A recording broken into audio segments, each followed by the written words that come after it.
Well, we're almost at the end of our 2-week trip. We've been down to the woodlines for a few days. We found some new tracks and some new campsites. We also met one of our subscribers out there. Then we headed north and we visited an old ghost town, and then we followed some rock holes, and eventually we've come back into the Southern Cross area and we're exploring the Yilgarn Waterways. Come along and enjoy our trip with us. Yeah, here's a good shaped Kwangdong tree, and it's full of fruit. Too bad we're a little bit too early. We're still in the Marda Dam area, and here is another view of the dam itself, and you can see the wooden posts that used to once support the galvanised iron roof.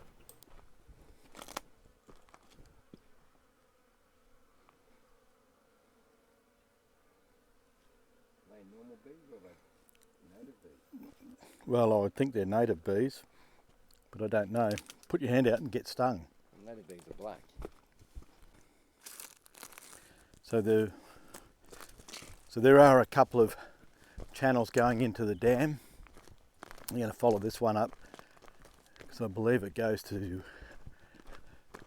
a tank and a Nama hole. So this is the tank, yep. So you can see it's been dug out and lined with bitumen. And then whatever was overflowing went down to the dam. This is the water hole, and some of the dirt's been dug out of the bottom and piled up here. We've wandered a long way from the dam and the cars, and we found a shed full of core samples. Core tray, and that'll be what's in there, samples.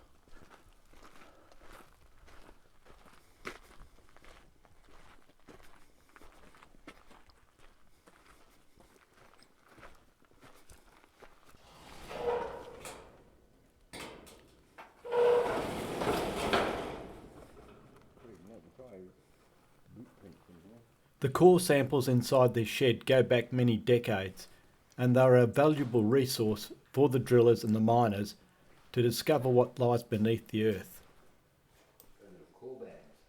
Gondwana.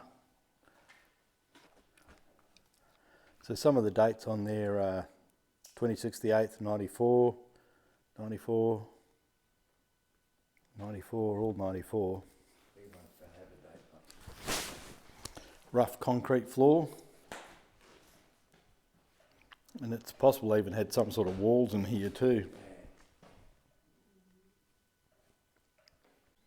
We're just on the side of the road trying to find a place called Yaki Yakine, another Yilgarn water, and I've just stumbled across this great big log, sawn log. It's been on the ground for a very long time.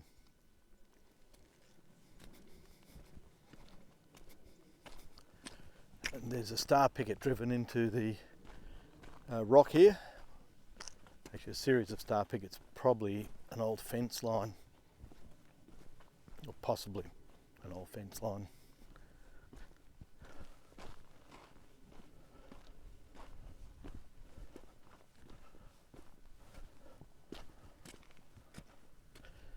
Actually, that almost looks like miniature railway line. Oh, old bottle.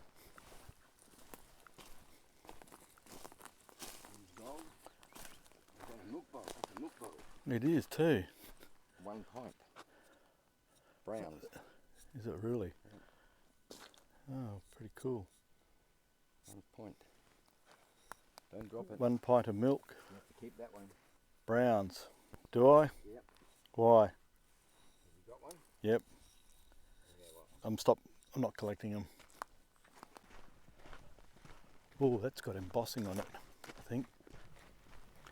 While these bottles have no monetary value, their value is measured in historical importance.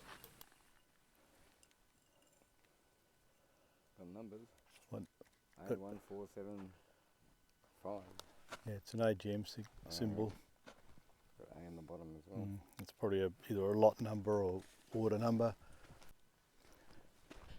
Well, we've been looking for yakky yakine and eventually found it in amongst this trees here.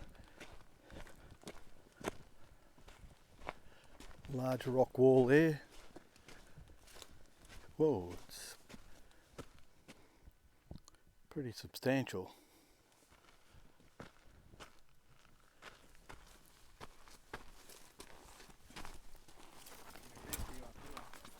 Hey? Yeah.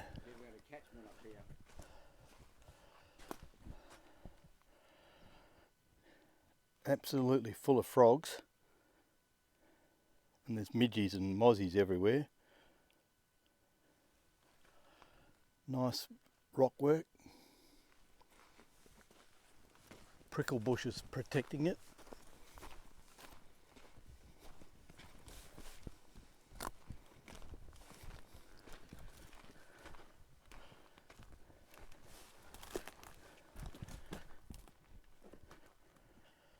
And that's the catchment off the rock. Coming into what is essentially a small dam. The little dam is down through there where the water flows, and this looks like it's an area where they've quarried some of the rock for those walls.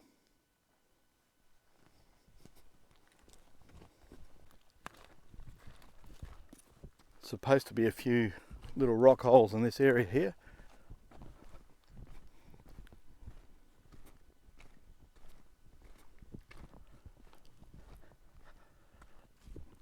A couple of tiny ones just here.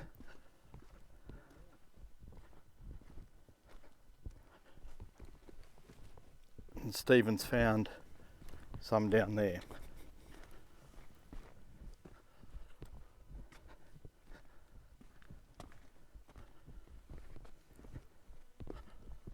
There's a fairly deep one. Yeah, there's not much water in it. Not much water. Yeah, okay. And it looks a bit skanky too. It's a foot. Yeah, there's a dead bird in there by the looks of it. Feathers. Yeah. That really needs to be cleaned out. And that one's dry.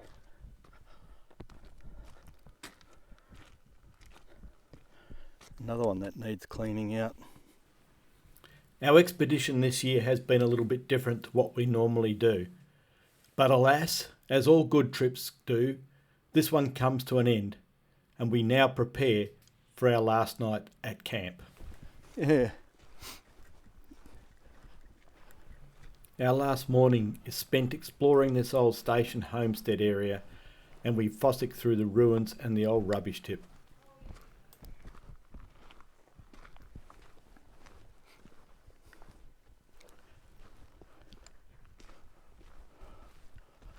There's something in there. Maybe, normally a mine or a deep well.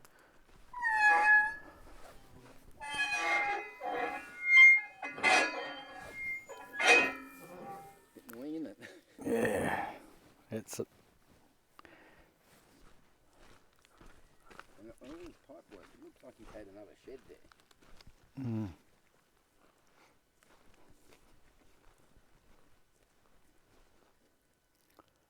Oh, look.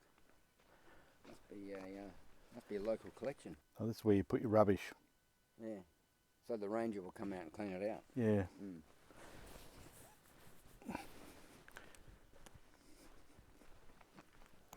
Large piece of glass, and you can see how thick it is. Was off some sort of bottle because there's a bit of embossing just where my thumb is.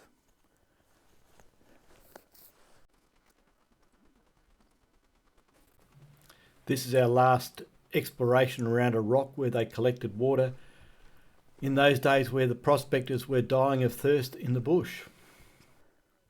More of the rock wall around the large rock that's funneling the water into the Currajong Dam and soak.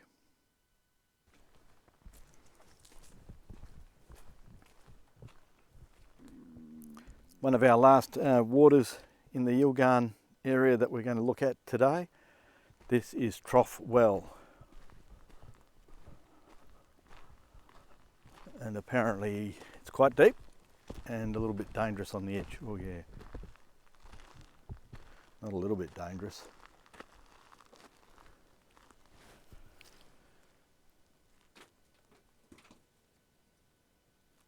Yeah, no getting out of that if you fall in.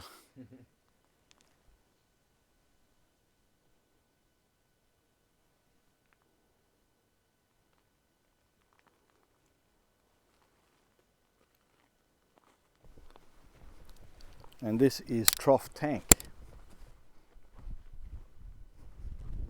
Fair bit of work in this as well. Oh, a lot of work to actually build these.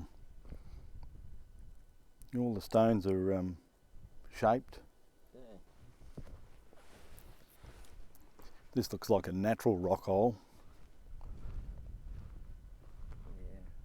Pretty green. And they did a lot of pipe work running from it, so Yeah. they had a well for them. Stand. Stand here. Maybe a trough over there for cattle. Yep. There's concrete blocks up here or something. Oh, that might be where they cut the blocks. This is an area where they have trimmed this large sheet of rock. You can see the scrapings or the chippings off it, and then the same here with this sheet, these sheets of rocks.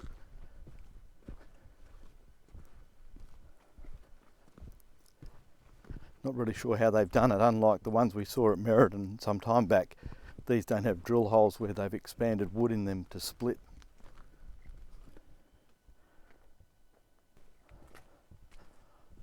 The rock is cracked naturally maybe, and they just use that edge. I know. That one almost looks like a saw cut, doesn't it? They're catching it all the way around, look at that. Right on the edge. Normally it's on a rock. Yeah. I'm going to need to walk up there. You are? I have a need to go up there. Alright. I just want to see what those holes are like. They look pretty deep from here. Pool after pool.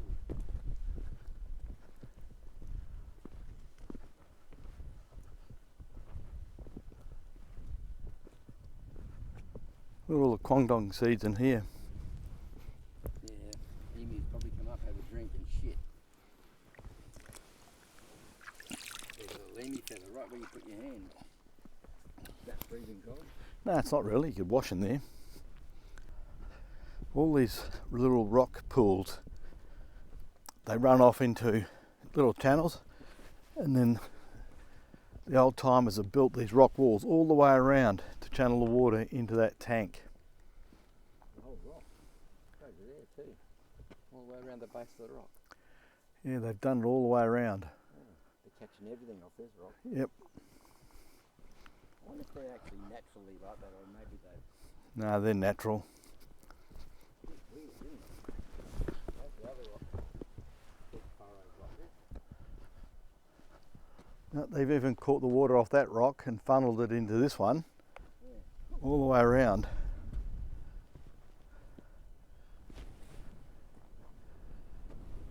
Is there something in there, slightly green, or is it just a tree? It That's a tree. looks slightly round, doesn't it? Yeah, I think it's a branch hanging down. But let's go and have a look. There are a lot of Kwangdong seeds or nuts on this rock, and you might wonder how they get here. The way they get here is by emu. Emus eat the fruit off the trees, and they can't process the hard nut, and then they come and have a bit of a crap out here, and then the rain washes the poo away and the nuts are left behind. You see a whole pile of them inside that water. You can still eat the seeds after they pass through an emu. It's just the thought that's a bit weird. So here's an example of a whole pile of Kwangdong seeds. Emu probably would have come and had a poo here, and then rain's washed it all off and just left the nuts behind. And that's how they propagate. Well, that's how they get spread. No, just an optical delusion caused by a branch, I think, and that green grass. Yeah. What is it? That's the seal off one of those old tins. Yeah, okay. Is it? I think so. Pretty round. Hmm.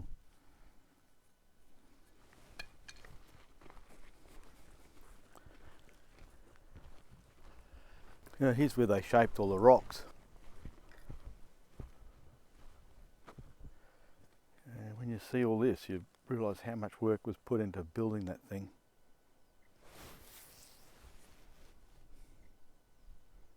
All by hand.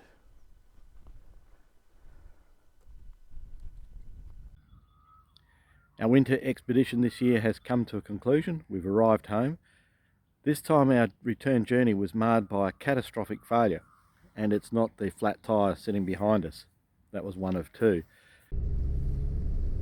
We've had the Ocker for about 3 years now, have modified the interior a little bit, and we've worked out a few changes we need to make. We had always planned to replace the engine with something that was capable of pulling a caravan, but when that started to happen, we didn't realise how lucky we were to get back to Perth from this trip. There was so much damage and wear on the old gearbox, transfer case and drive shafts that it cost a lot of money to have fixed. So the next time you see us in the bush, it will be with an Ocker that's like no other.